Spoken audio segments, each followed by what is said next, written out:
Hello everyone, welcome back to our channel Bhargavi's English, Telugu and biology classes. ఇవాళ క్లాస్లో మనము అలంకారాల గురించి నేర్చుకోబోతున్నాము. అలంకారాలు రెండు రకాలు: శబ్దాలంకారాలు, అర్థాలంకారాలు. శబ్దాలంకారాల గురించి నేర్చుకుందాము.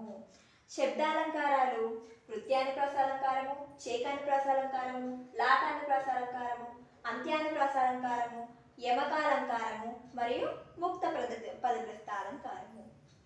మనము మొదట వృత్యానుప్రాసాలంకారము నేర్చుకుందాము. వృత్యానుప్రాసాలంకారము అనేది శబ్దాలంకారాల క్రిందికి వస్తుంది.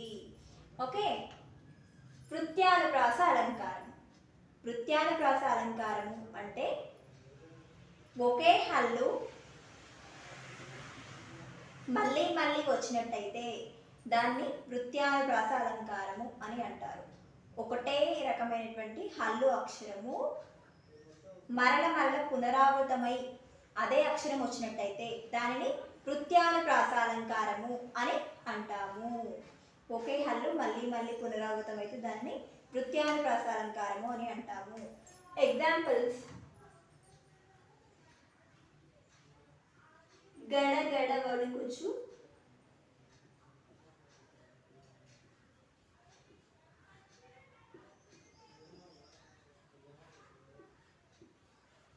తడబడి జారి పడెను.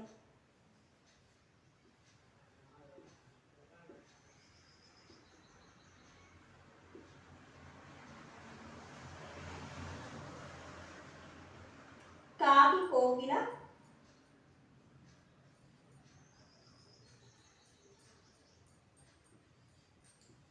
కాదు కదా.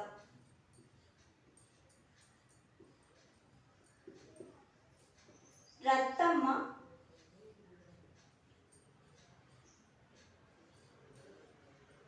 అత్త కోసం దుత్తలో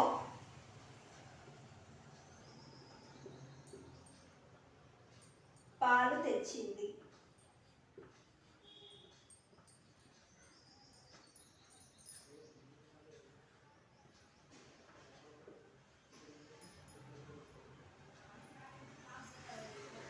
గడగడ వడుకుచు తడబడి జారి పడెను. ఇక్కడ డా అనే అక్షరము చాలాసార్లు పునరావృతమైంది. చూడండి, కా అనే అక్షరం కూడా చాలాసార్లు పునరావృతమైంది. ఇక్కడ రత్తమ్మ అత్త కోసం దుత్తలో పాలు తెచ్చింది. తా అనే అక్షరం కూడా ఎక్కువసార్లు పునరావృతం అవ్వడం జరిగింది. ఒకే హల్లు ఎక్కువసార్లు పునరావృతమైంది అంటే దాన్ని వృత్యానుప్రాస అలంకారము అని అంటాము. ఓకే,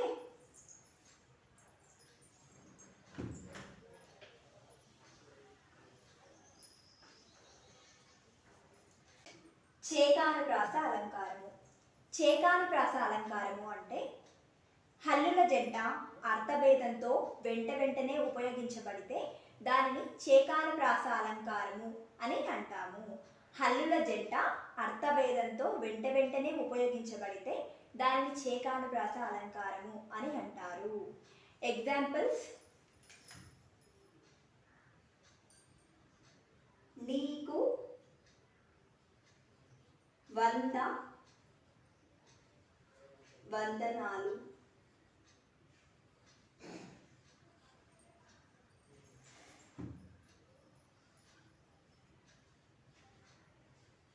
తమ్ముడికి చెప్పు,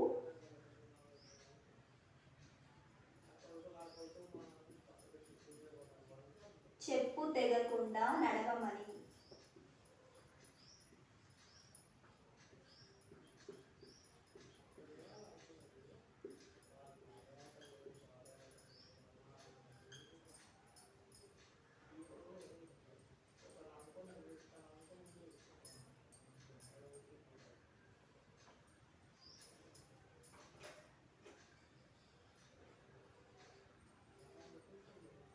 నిప్పు పైన కాలు పెడితే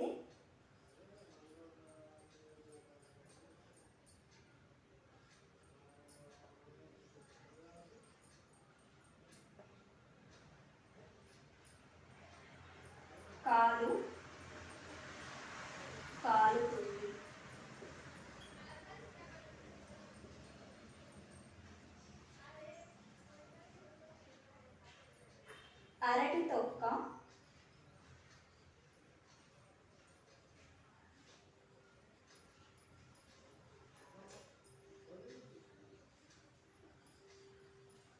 తొక్క రాదు.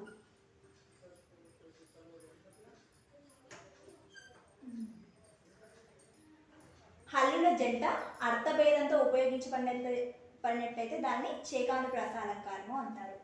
నీకు 100 వందనాలు.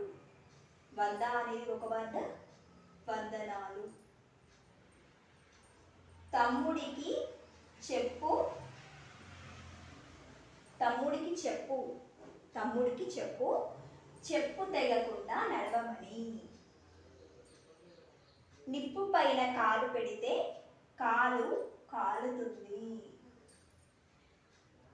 అరటి తొక్క తొక్కరాదు. తొక్క. దీనినే చేకానుప్రాస అలంకారము అని అంటారు.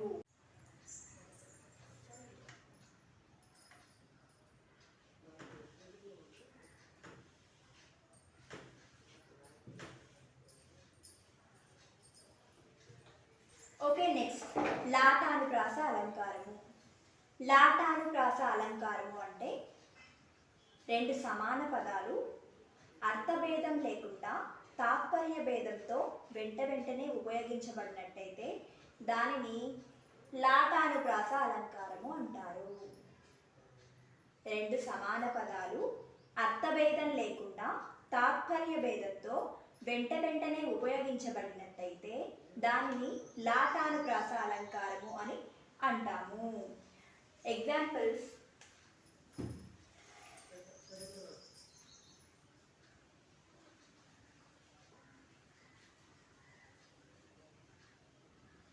కమలాక్షిని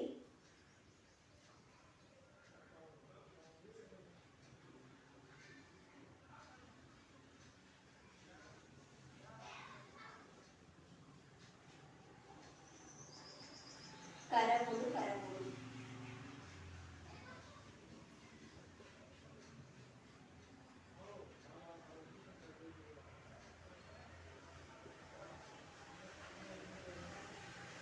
రామదాసు ప్రదర్శించిన భక్తి భక్తి.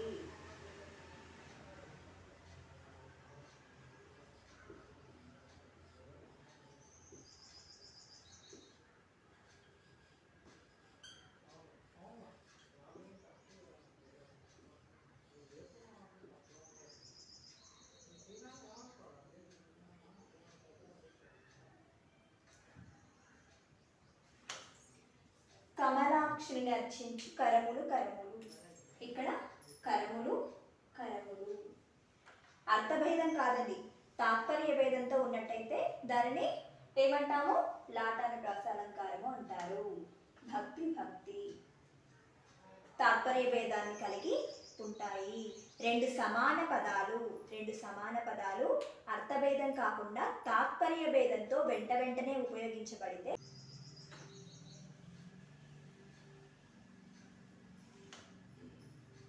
Okay, next అంత్యానుప్రాస అలంకారము. అంత్యానుప్రాస అలంకారము పదాల చివర కానీ, పాదాల చివర కానీ, వాక్యాల చివర కానీ, చరణాల చివర కానీ అక్షరాలు మళ్ళీ పునరావృతమైతే వాటిని అంత్యానుప్రాస అలంకారము అని అంటాము. పదాల చివర కానీ, పాదాల చివర కానీ, వాక్యాల చివర కానీ ఒకటే అక్షరము మళ్ళీ పునరావృతమైంది అంటే దానిని అంత్యానుప్రాస అలంకారము అని అంటాము. ఎన్నడొస్తావు లేబరి,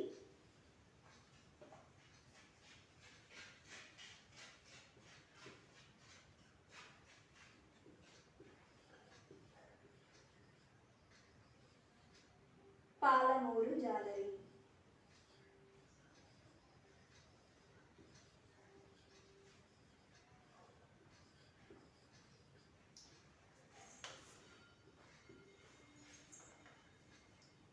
అశోకవనంలో సీత,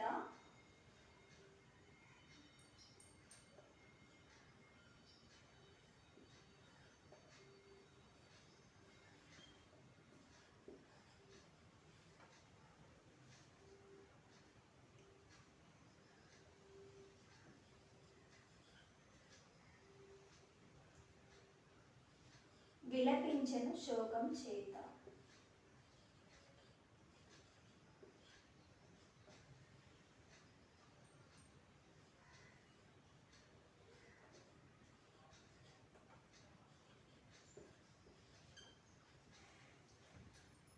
ఇక్కడ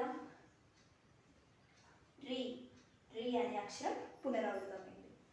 ఇక్కడ సీత చేత అనే అక్షరాలు పునరావృతమైనాయి.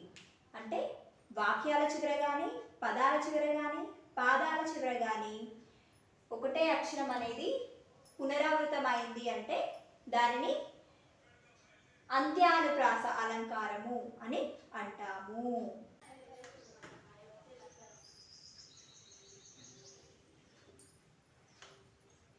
రెండు సమాన పదాలు అర్థభేదం కలిగి కొంత వ్యవధిలో ఉపయోగించబడినట్టయితే వాటిని యమకాలంకారము అని అంటారు. రెండు సమాన పదాలు అర్థభేదంతో కొంత వ్యవధిలో ఉపయోగించబడినట్టయితే వాటిని యమకాలంకారము అని అంటాము.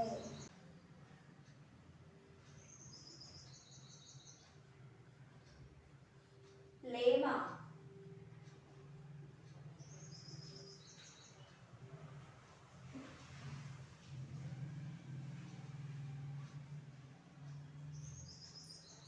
ధనుడు గెలవగలేమ.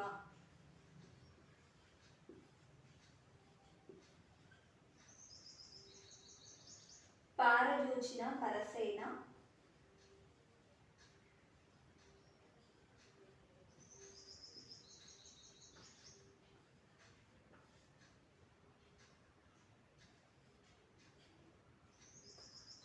పారజూచు.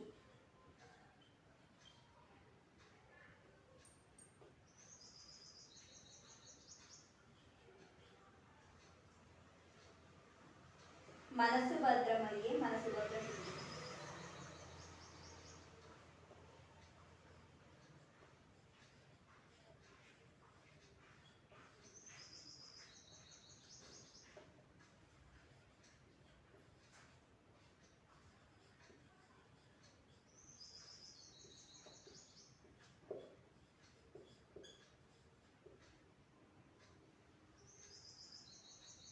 ఇక్కడ లేమ లేమ, పారజూచి పారజూచు.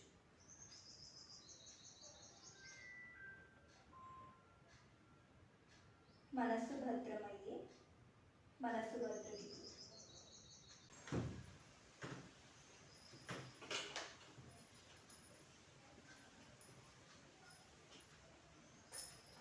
నెక్స్ట్ ముక్త పదగ్రస్త అలంకారము. ముక్త పదగ్రస్త అలంకారము అంటే వాక్యాంతమునందు గాని పాదాంతమునందు గాని విడిచిన పదభాగమును వ్యవధానము లేకుండా ఉపయోగించబడినట్టయితే దానిని ముక్త పదగ్రస్త అలంకారము అని అంటాము. మళ్ళీ చెప్తున్నాను, వాక్యాంతమునందు గాని పాదాంతమునందు గాని విడిచిన పదభాగమును వ్యవధానము లేకుండా ఉపయోగించబడినట్టయితే దానిని ముక్త పదగ్రస్త అలంకారము అని అంటాము. సుధతి సుధతి సదతి. మదన, ఇక్కడ మదనతో ఎండ్ అయింది కాబట్టి మళ్ళీ మదన వచ్చింది. ఇక్కడ